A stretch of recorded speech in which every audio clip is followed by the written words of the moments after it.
नमस्कार, मी प्रवीण जोशी. मंडळी, आज कार्तिक कृष्ण नवमी शके 1945 सादर करीत आहोत ठाणे वार्ता. ठळक घडामोडी. महानगरपालिका क्षेत्रातील दुकानं आणि आस्थापनांच्या पाट्या मराठीत आहेत किंवा नाहीत याची खातरजमा करण्याचे महानगरपालिका आयुक्तांचे आदेश. आगरी युथ फोरमच्या वतीनं 19वा अखिल भारतीय आगरी महोत्सव 13 ते 19 डिसेंबर या कालावधीत डोंबिवलीमध्ये होणार. आणि डॉक्टर बाबासाहेब आंबेडकरांच्या 67व्या महापरिनिर्वाण दिनानिमित्तानं त्यांना अभिवादन करण्यासाठी कोर्ट नाका इथं आंबेडकर अनुयायांची गर्दी. या आणि इतर घडामोडी विस्तृतपणे पण काही क्षणातच. आमच्या फेसबुक पेज, यूट्यूब चॅनल आणि संकेतस्थळाला सबस्क्राइब करायला मात्र विसरू नका.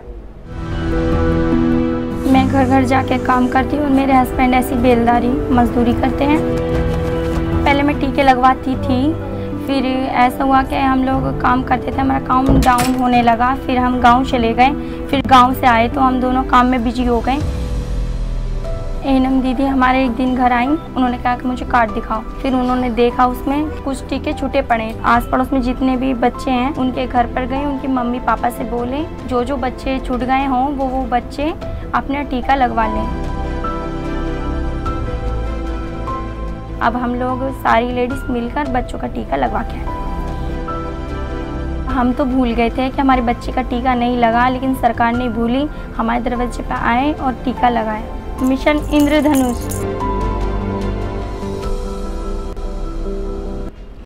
दुकानं आणि विविध आस्थापनांचे नामफलक मराठीत ठळक अक्षरात लावण्याचे आदेश सर्वोच्च न्यायालयानं दिले आहेत. त्यानुसार दुकानं आणि विविध आस्थापनांच्या मराठी पाट्यांची तपासणी यापुढे महानगरपालिका करणार असून महानगरपालिका कार्यक्षेत्रातील विविध प्रभाग समित्यांमधील दुकानं आणि आस्थापनांच्या पाट्या मराठीतच आहेत किंवा नाहीत याची खातरजमा करण्याचे निर्देश महानगरपालिका आयुक्त अभिजित बांगर यांना सर्व प्रभाग समिती सहाय्यक आयुक्तांना दिले आहेत. सर्वोच्च न्यायालयानं दुकानं आणि आस्थापना नामफलक मराठीत असणं बंधनकारक केलं असून उद्योग, ऊर्जा आणि कामगार विभागाकडून ज्याचे नामफलक मराठी भाषेत नसतील अशांवर कारवाई करण्याचे अधिकार महानगरपालिका, नगरपंचायत आणि नगर परिषदेला देण्यात आले आहेत.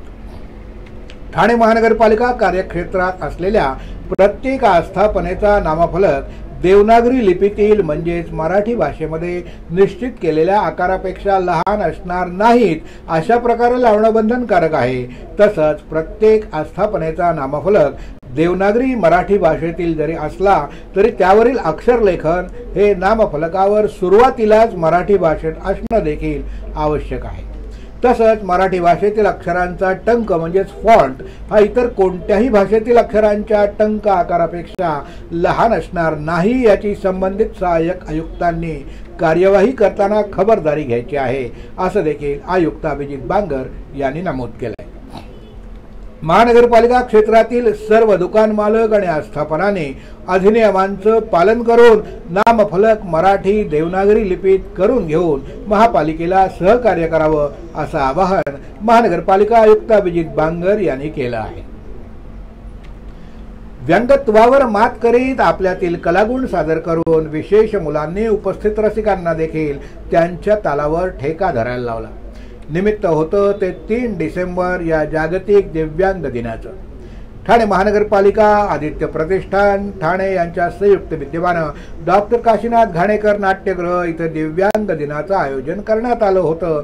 या कार्यक्रमात धर्मवीर आनंद दिघे जिद्द शाळा या विशेष शाळेतील तसंच ठाणे महानगरपालिका हद्दीतील विविध विशेष शाळांमधील दिव्यांग मुलं सहभागी झाली होती. या निमित्तानं आदित्य प्रतिष्ठान ठाणे यांच्या संयुक्त विद्यमानं आयोजित दिव्यांग कला केंद्र ठाणे प्रस्तुत अरे रे ते अरे वा या कार्यक्रमाचं आयोजन करण्यात आलं होतं. ठाणे महानगरपालिकेच्या धर्मवीर आनंद दिघे जिद्द शाळेच्या विद्यार्थ्यांनी स्वागत गीत सादर करून मान्यवरांचं स्वागत केलं. स्वागत गीतासाठी संगीत शिक्षिका ऐश्वर्या नारकर यांनी मुलांना हार्मोनियमवर साथ संगत केली. अथर्व शीर्ष सादर करणाऱ्या मुलाचं विशेष कौतुक यावेळी रसिकांनी केलं. इतर मुलांप्रमाणे या विशेष मुलांनी सादर केलेले एकापेक्षा एक आविष्कारांनी रसिकांना भुरळ घातली. या कार्यक्रमाच्या वेळी दृष्टिहीन वादकांनी गाण्यांना साथ संगत केली. सूर निरागस हो, शुभं करोती म्हणा, सत्यम शिवम सुंदरम अशी एकापेक्षा एक सरस गाणी मुलांनी सादर केली. तर चला जेजुरीला जाऊ, पदरावरती जरतारीचा मोर नाचरा हवा अशा एकापेक्षा एक बहारदार नृत्यावर आदित्य प्रतिष्ठानच्या विशेष मुलांनी ठेका धरला. महाराष्ट्र ही संतांची भूमी असून आपल्या महाराष्ट्रातील संस्कृतीचं दर्शन वेशभूषेच्या माध्यमातून मुलांनी यावेळी घडवलं. आगरी युथ फोरमच्या वतीनं 19वा अखिल भारतीय आगरी महोत्सव डोंबिवलीमध्ये 13 ते 19 डिसेंबर या कालावधीत संपन्न होणार आहे. डोंबिवलीतील संत सावळाराम क्रीडा संकुलात हा उत्सव साजरा होणार असून या कार्यक्रमाबद्दल माहिती देताना आयोजक गुलाब वझे यांनी सांगितलं की प्रत्येक जण आगरी महोत्सवाची वाट पाहत असतो आणि आता हा सर्वांना आवडता असणारा कार्यक्रम आम्ही सर्वजण तुमच्यासाठी घेऊन आलो. दररोज सांस्कृतिक कार्यक्रमाबरोबरच काही प्रबोधनपर व्याख्यानं देखील आम्ही ठेवली आहेत, जेणेकरून ते समाजाला गरज आहे. त्याचबरोबर महिलांना सुद्धा एक दिवस आम्ही दिलेला आहे. विशेषतः ग्रामीण भागातील महिलांकरता हे व्यासपीठ आहे. या ठिकाणी कार्यक्रम करीत असतात आणि सांस्कृतिक कार्यक्रमाबरोबरच मराठी भाषा जतन, ओबीसींच्या विषयी अनेक असे कार्यक्रम आपण ठेवलेले आहेत. महाराष्ट्राची हास्य जत्रा हा कार्यक्रम डॉक्टर श्रीकांत शिंदे फाउंडेशनच्या वतीनं ठेवण्यात आला आहे. अनेक कलाकार तिथं भेट देणार आहेत. हा कार्यक्रम खूप चांगल्या प्रकारे साजरा होईल आणि लोकांना तो आवडेल आणि लोक त्याची वाट बघतायत. ठळक घडामोडी पुन्हा एकदा. महानगरपालिका क्षेत्रातील दुकानं आणि आस्थापनांच्या पाट्या मराठीत आहेत किंवा नाहीत याची खातरजमा करण्याचे महानगरपालिका आयुक्तांचे निर्देश. आगरी युथ फोरमच्या वतीनं 19वा अखिल भारतीय आगरी महोत्सव 13 ते 19 डिसेंबर या कालावधीत डोंबिवलीमध्ये होणार आणि डॉक्टर बाबासाहेब आंबेडकरांच्या 67व्या महापरिनिर्वाण दिनानिमित्तानं त्यांना अभिवादन करण्यासाठी कोर्ट नाका इथं आंबेडकर अनुयायांची गर्दी. या आणि इतर घडामोडी विस्तृतपणे पण काही क्षणातच आमच्या फेसबुक पेज, यूट्यूब चॅनल आणि संकेतस्थळाला सबस्क्राईब करायला मात्र विसरू नका. यापुढील घडामोडी एका छोट्याशा ब्रेक नंतर कुठे जाऊ नका, पाहत राहा फक्त ठाणे वार्ता. आपण पाहत आहात श्री स्थानक वाहिनी, ठाणे जिल्ह्याचं मुख्य व्यासपीठ. ठाणे वार्ता पहा श्री स्थानक वाहिनीवर. आता सकाळी 9:15 पासून रात्री 9:15 पर्यंत ठाणे वार्ता, ठाण्यातील पहिलं दृकश्राव्य माध्यम. ठाणे वार्ता आणि श्री स्थानक वाहिनीचं लाईव्ह स्ट्रीमिंग ठाणेवार्ता.com वरील लाईव्ह स्ट्रीमवर क्लिक करा आणि अगदी मोबाईलवरही ठाणे वार्ता श्री स्थानक वाहिनीचा आनंद लुटा. यासाठी आमचं ॲप डाउनलोड करा. आपला परिसर स्वच्छ आणि सुंदर ठेवण्यासाठी ठाणे महापालिकेत सहकार्य करा. ओला सुका कचरा वेगवेगळा जमा करा आणि रोगराईपासून मुक्तता मिळवा.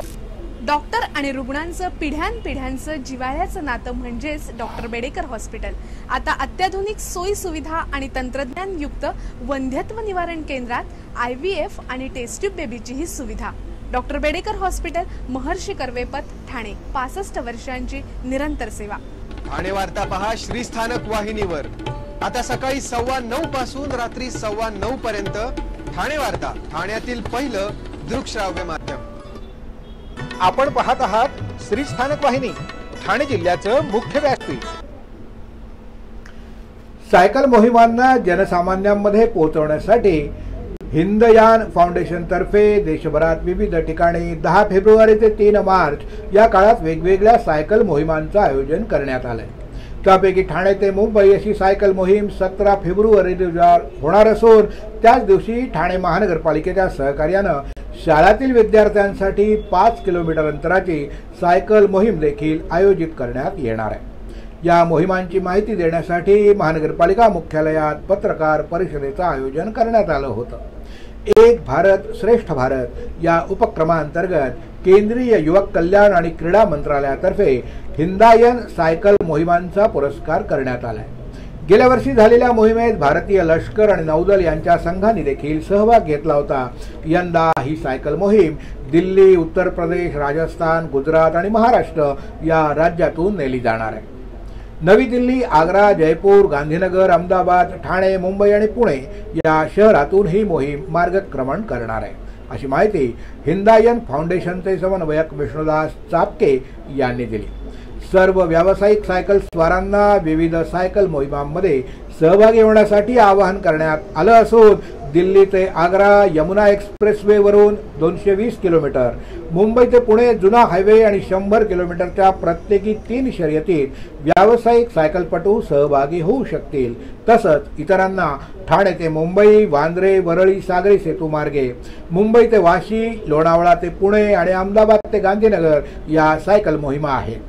त्याचप्रमाणे युवक कल्याण आणि क्रीडा मंत्रालयाने सुचवल्याप्रमाणे शाळातील मुलांसाठी देखील सायकल मोहिमांचं आयोजन केलं जाणार आहे। त्याला ठाणे महानगरपालिका आयुक्त अभिजित बांगर यांनी देखील सकारात्मक प्रतिसाद दिला आहे। त्यामुळे 17 फेब्रुवारी रोजी ठाणे महानगरपालिका शाळांमध्ये शिकणाऱ्या विद्यार्थ्यांसाठी 5 किलोमीटर अंतराच्या सायकल मोहिमेचं आयोजन करण्यात येणार आहे, असं चापके यांनी सांगितलं। भारतामध्ये लांब पल्ल्याच्या सायकल मोहिमा शर्यती होत नाहीत, इथल्या सायकल स्वारांना ती संधी मिळावी या उद्देशानं हिंदायन तर्फे या शर्यती आणि मोहिमांचं आयोजन करण्यात येत असल्याचं चापके यांनी स्पष्ट केलं। मुख्यमंत्री एकनाथ शिंदे यांच्या हस्ते उपवन घाटाचं लोकार्पण 12 जानेवारीला होणार असून मुख्यमंत्री एकनाथ शिंदे यांच्या हस्ते उपवन घाटाचं लोकार्पण आणि तलाव सुशोभीकरणाचं उद्घाटनही होणार आहे, अशी माहिती आमदार प्रताप सरनाईक यांनी दिली। जागतिक दर्जाचं लँडस्केप डिझायनर अरुण कुमार यांच्याकडून उपवन घाटाचं डिझाईन बनवलं आहे। या ठिकाणी रोज संध्याकाळी 3 शो सादर केले जातील। या ठिकाणी उपवन घाटावर आठवड्यातनं एकदा महाआरती देखील केली जाणार आहे। यासाठी प्रयत्न करणार असल्याचं प्रताप सरनाईक यांनी सांगितलं। महापरिनिर्वाण दिनानिमित्तानं दादरच्या चैत्यभूमीवर जमणाऱ्या लाखो भीम अनुयायांसाठी शिवसेनेच्या वतीनं दरवर्षी विनामूल्य भोजन व्यवस्था केली जाते।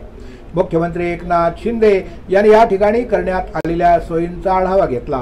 मुख्यमंत्री शिंदे यांनी पक्षाच्या वतीनं गतवर्षीपासून ही सेवा सुरू केली असून यंदा या सेवेचं हे दुसरं वर्ष आहे। चैत्यभूमीजवळील मैदानात मांडव घालून ही सेवा पुरवण्यात येते। मुख्यमंत्र्यांनी स्वतः या ठिकाणी भेट देऊन भोजन व्यवस्थेचा आढावा घेतला। तसंच इथं येऊन भोजन घेणाऱ्या अनुयायांशी संवाद साधून त्यांची आस्थेनं विचारपूस देखील केली।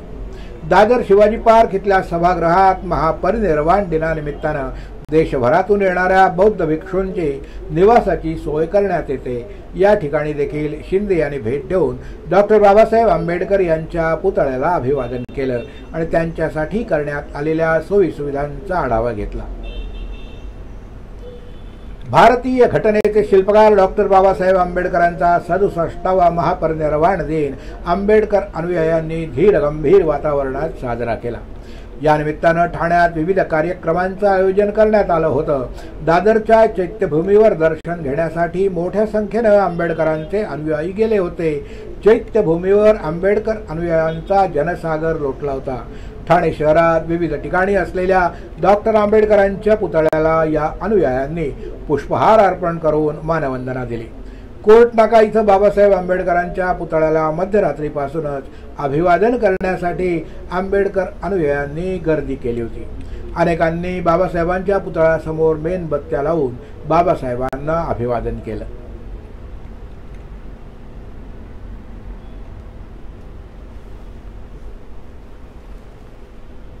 सर्व नागरिकांना आवाहन करण्यात येत आहे की सध्या डासांमार्फत पसरणाऱ्या डेंग्यू या आजाराचा प्रसार रोखण्यासाठी प्रत्येकाने पुढील प्रमाणे कार्यवाही करावी। डेंग्यू आजार एडिस इजिप्ती हा डास चावल्याने होतो। या डासांची पैदास साचलेल्या किंवा साचवलेल्या स्वच्छ पाण्यामध्ये होते।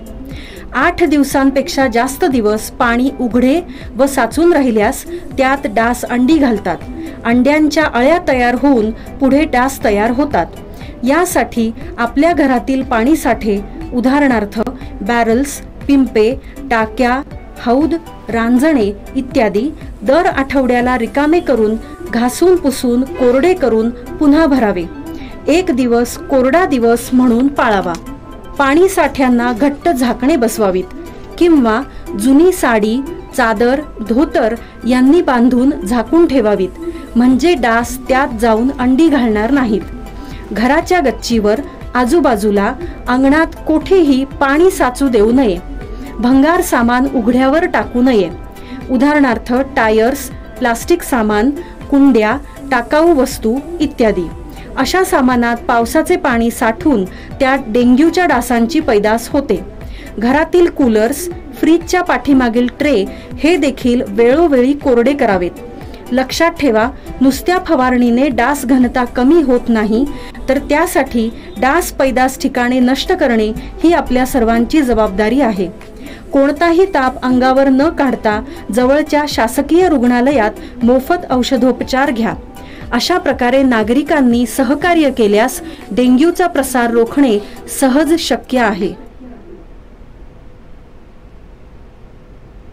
आपण आपले कार्यक्रम किंवा बातम्या आम्हाला ठाणेवार्ता@gmail.com या ईमेलवर कळवू शकता. ठळक घडामोडी शेवटी पुन्हा एकदा. महानगरपालिका क्षेत्रातील दुकानं आणि आस्थापनांच्या पाट्या मराठीत आहेत किंवा नाहीत याची खातरजमा करण्याचे महानगरपालिका आयुक्तांचे निर्देश. आग्री युथ फोरमच्या वतीनं 19वा अखिल भारतीय आग्री महोत्सव 13 ते 19 डिसेंबर या कालावधीत डोंबिवलीमध्ये होणार आणि डॉक्टर बाबासाहेब आंबेडकरांच्या 67व्या महापरिनिर्वाण दिनानिमित्तानं त्यांना अभिवादन करण्यासाठी कोर्ट नाका इथं आंबेडकर अनुयायांची गर्दी. या होत्या ठाणे वार्ता. आपली एखादी बातमी बघायची राहिली असेल तर आपण आमच्या ठाणेवार्ता.in या संकेतस्थळाला किंवा फेसबुक पेज तसंच यूट्यूब चॅनलला अवश्य भेट द्या. तर मग पुन्हा भेटूया पुढल्या बातमीपत्रात फक्त श्री स्थानक वाहिनीवर. धन्यवाद.